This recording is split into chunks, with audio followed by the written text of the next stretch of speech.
Hello dear students of class 8th, this is your English Honeydew, Unit 4, Poem 4, The Last Bargain।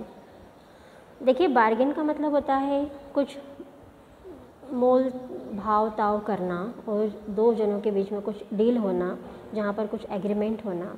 तो इस poem में हमें यही बताया गया है। यहाँ पर जो पोएट है वो हमें कुछ अलग प्रकार की बार्गेन के बारे में यहाँ पर बता रहे हैं। तो देखिए ये स्टार्ट कहाँ से हो रही है कि कम एंड हायर मी।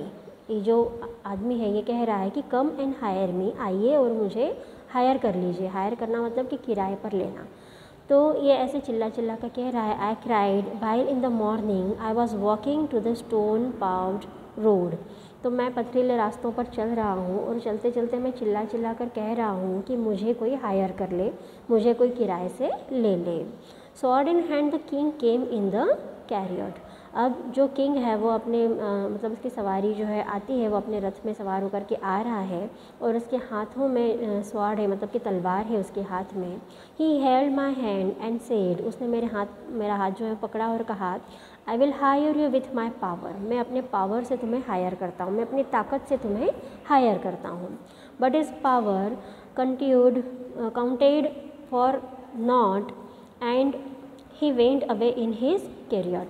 लेकिन उसकी पावर जो थी वो मेरे लिए किसी काम की नहीं थी, मेरे लिए कुछ भी काउंटेबल वो नहीं थी, मेरे लिए किसी काम की नहीं थी।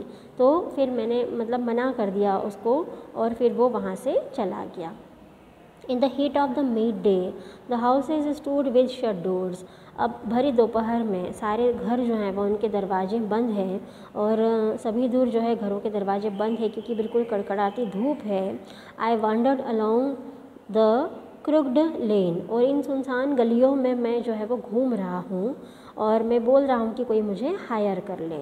An old man came out with his bag of gold. उतने में एक बूढ़ा इंसान जो है वो बाहर आ रहा है और उसके हाथ में जो है वो बैग है जो कि पूरा गोल्ड से भरा हुआ है, सोने से भरा हुआ है, सोने के सिक्कों से भरा हुआ है।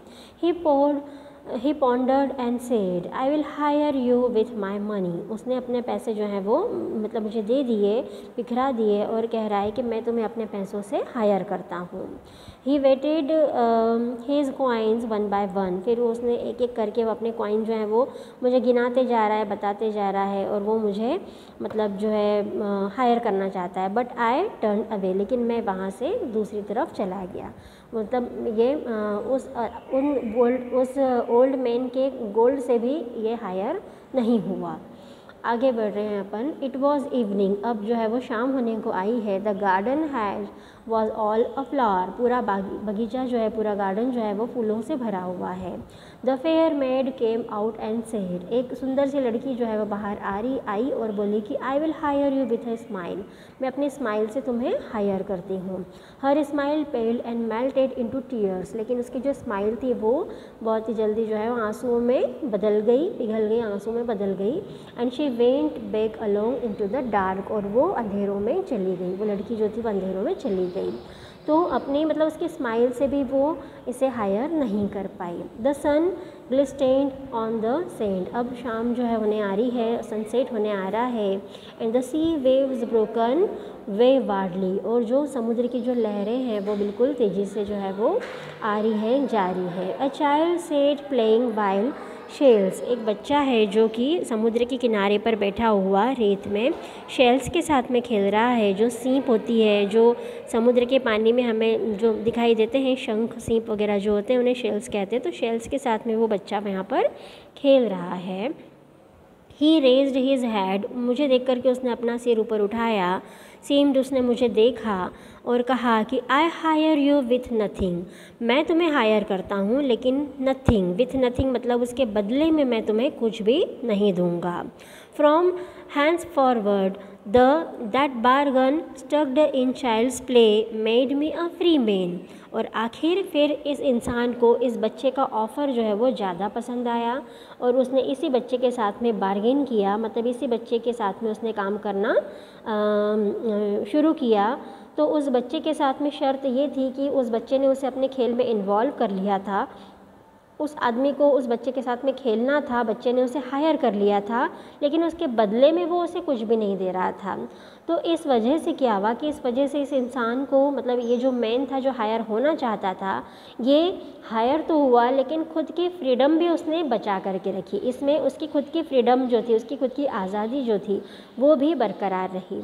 अगर वो जो फर्स्ट नंबर पर जो किंग आया था, उस किंग के हायर करने पर ये हायर हो जाता, तो किंग जो था वो अपनी पावर से इसे हायर कर रहा था, तो वहाँ पर इस आदमी को उस किंग के अकॉर्डिंग चलना पड़ता, किंग उसे हायर कर लेता और इसे उसका गुलाम बनना पड़ता। अगर उस ओल्ड मैन के सोने के सिक्कों से ये हायर हो जाता तो वहाँ पर भी ये उसका नौकर हो जाता, फिर वो ओल्ड मैन जैसा कहता इस आदमी को वैसा करना पड़ता। अगर ये उस फेयर लेडी की स्माइल से हायर हो जाता तो उस फेयर लेडी की स्माइल के लिए भी इसे वर्क सब कुछ करना पड़ता जो वो फेयर लेडी जो इससे करवाती। तो इसलिए उसने डिसीजन ये लिया कि उसे हायर तो होना था लेकिन किसी का सर्वेंट नहीं बनना था, किसी का नौकर नहीं बनना था। उसे अपनी खुद की आज़ादी, अपनी खुद की फ्रीडम भी जो है वो सेफ रखनी थी।